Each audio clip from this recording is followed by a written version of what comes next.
नमस्कार साथियों, ये बात नवंबर 1993 की है जब उड़ीसा के एक छोटे से शहर विषमकटक में रितेश अग्रवाल का जन्म होता है। यहीं रितेश अग्रवाल आगे चलकर भारत के सबसे युवा अरबपति बनते हैं। रितेश अग्रवाल 2013 में ओयो की स्थापना करते हैं और यही ओयो होटल्स की दुनिया में आगे चलकर एक ब्रांड बनकर उभरता है।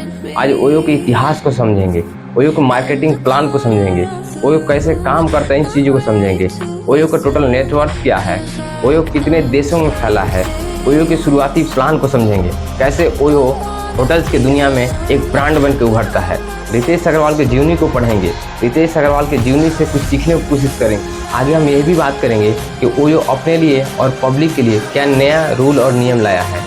ओयो से जुड़ी A to Z इतिहास को समझेंगे, ओयो और रितेश अग्रवाल से जुड़ी कहानी को A to Z बताने की कोशिश करेंगे। तो इस वीडियो को बिना स्किप किए आप जरूर देखें, क्योंकि ये वीडियो काफ़ी महत्वपूर्ण, काफ़ी नॉलेजफुल होने वाली है। तो बिना वीडियो को स्किप किए पूरा जरूर देखें। तो चलिए वीडियो को शुरू करते हैं। लेकिन वीडियो शुरू करने से पहले आपसे एक रिक्वेस्ट है, अगर आप हमारे चैनल को अभी तक सब्सक्राइब नहीं किए हैं प्लीज़ सब्सक्राइब करें, साथ ही बेल आइकन को प्रेस करें ताकि हमारी इस तरह का सभी नॉलेजफुल वीडियो सबसे पहले आपके पास मिल सके। तो चलिए बिना किसी देरी के शुरू करते हैं इस वीडियो को। दोस्तों, सबसे पहले हम बात कर ले ओयो का संस्थापक एवं CEO रितेश अग्रवाल की जीवनी को। रितेश अग्रवाल का जन्म 16 नवंबर 1993 ईस्वी में होता है। उड़ीसा के एक छोटे से शहर विषमकटक में उनका जन्म होता है। उनकी प्रारंभिक शिक्षा दीक्षा उनकी शहरों से मिलता है।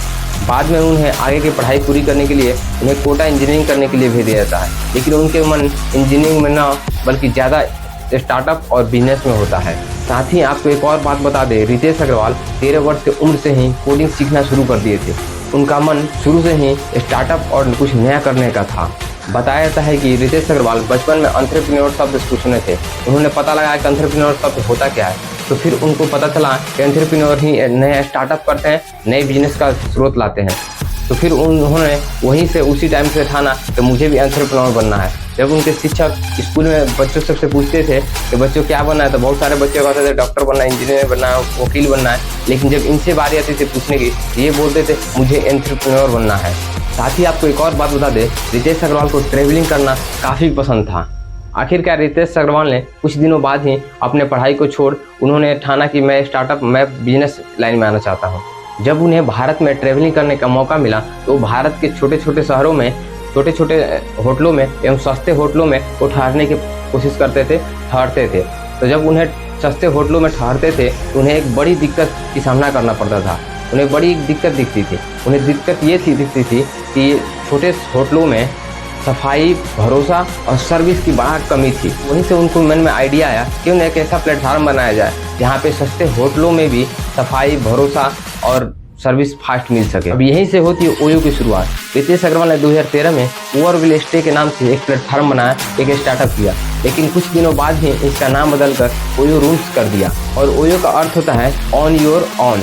अब थोड़ा समझेंगे ओयो का बिजनेस मॉडल क्या था। ओयो का बिजनेस मॉडल सीधा था कि छोटे होटलों को ओयो ब्रांड के तहत लाना और उनके कर्मचारियों को ट्रेनिंग देना और टेक्नोलॉजी के माध्यम से बुकिंग करवाना, यानी कि ऑनलाइन बुकिंग कराने की सुविधा देना और बेहतर सुविधाएं देना और साफ सफाई पर विशेष ध्यान देना तथा सर्विस फास्ट देने की कोशिश करना और बदले में बोर्डिंग और बुकिंग का हिस्सा लेना। दोस्तों, आपको एक और ख़ास बात बता दें, ओयो का जितना भी लोकेशन होता है वो maximum railway station, bus station, airport, metro station या मार्केट या कॉलेज, इन्हीं सब जगहों पे होता है जहाँ पे कस्टमर आसानी से मिल जाते हैं। दोस्तों, अब हम थोड़ा समझेंगे ओयो की मार्केटिंग प्लान क्या था। दोस्तों, उससे पहले हम एक बात समझ ले, तो ओयो से पहले होटलें बहुत कम होती थी और दूसरा दिक्कत ये था कि जो भी होटलें होते थे काफ़ी महंगे होते थे और तीसरा दिक्कत ये था होटलों का जो बुकिंग लेना होता था वो 1 या 2 दिन के लिए लेना पड़ता था। ओयो ने इन सभी चीज़ों को देखते हुए अपने मार्केटिंग में एक नया तरीका अपनाया। ओयो ने शुरू कर दिया, अगर आपको होटल चाहिए तो सस्ते रेट पे, कम रेट पे मिलेगा और आपको अगर 2 घंटा के लिए चाहिए, 4 घंटा के लिए, 6 घंटा के लिए चाहिए, 12 घंटा के लिए, 24 घंटा के लिए चाहिए, तो हर तरह की सुविधाएं उसके यहाँ अवेलेबल था। और साफ़ सफाई पे विशेष ध्यान दिया, सर्विस फास्ट देने की कोशिश किया, ऑनलाइन इसको बुकिंग करने की सुविधा कर दिया। तो इन तमाम सारी सुविधाओं को लोगों को देने की कोशिश किया, जिससे आज ओयो या होटल आसानी से बुक हो जाते हैं। दोस्तों, अब हम थोड़ा सा बात कर ले ओयो कितने देशों में फैला है, ओयो कहाँ कहाँ फैला है। तो सबसे पहले हम आपको बता दें, ओयो भारत में बहुत कम समय में ही अपने सभी शहरों पे, अभी सभी लोकेशनों पे बहुत अच्छी पकड़ बना ली और ओयो ब्रांड के नाम पे हर जगह होटलों को अपना सर्विस देना शुरू कर दिया।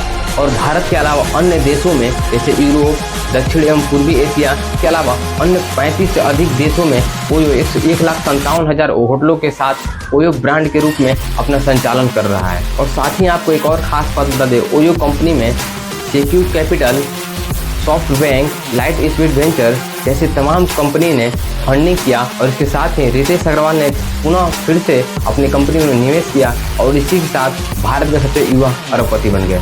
दोस्तों अब बात कर ले थोड़ा सा ओयो की चुनौतियों की। तो दोस्तों कोई भी व्यक्ति बिना किसी चुनौती के, बिना किसी विवाद के इतने कम समय में इतने आगे तो नहीं जा सकता।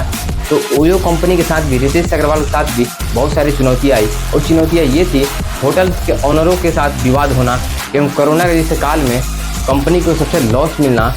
इन तमाम सारी समस्याओं को उन्होंने झेला, लेकिन उन्होंने अपने टेक्नोलॉजी, अपने बेस्ट मार्केटिंग के दम पे फिर से अपने कंपनी को प्रॉफिट में ला लिया। अब हम बात करेंगे ओयो कंपनी के टोटल नेटवर्क की। ओयो कंपनी के टोटल नेटवर्क 2025 के डाटा के अनुसार 72,000 करोड़ रुपए है। वहीं रितेश अग्रवाल की कुल संपत्ति की बात करें तो रितेश अग्रवाल की कुल संपत्ति 1900 करोड़ रुपए है। दोस्तों अब हम थोड़ा सा बात कर ले ओयो कंपनी ने अपने लिए और पब्लिक के लिए क्या नया नियम और रूल लाया है। दोस्तों पहले क्या होता था ओयो कंपनी में कि कोई भी व्यक्ति अगर 18 साल का है, लड़का हो या लड़की, तो उसको आसानी से ओयो में होटल्स मिल जाता था और वो अपना टाइम स्पेंड कर सकते थे। लेकिन अब के नियम के अनुसार कोई भी कपल्स को अगर रूम्स लेना हो तो उसको 18 प्लस होनी चाहिए। दूसरा नंबर, पति पत्नी का उनके बीच रिलेशन होना चाहिए। तो उसको रिलेशन को प्रूफ करने के लिए या तो आपको मैरिज सर्टिफिकेट या तो आधार में कार्ड से वो प्रूफ करना पड़ेगा कि वो दोनों पति पत्नी हैं। तो ओयो ने यही नया रूल और नियम लाया है और ये रूल उत्तर प्रदेश के मेरठ से शुरू कर दिया गया है। तो ये था ओयो का इतिहास एवं एक 19 साल का लड़का जो ओयो की शुरुआत करता है और भारत में सबसे युवा अरबपति बनता है, उसकी कहानी।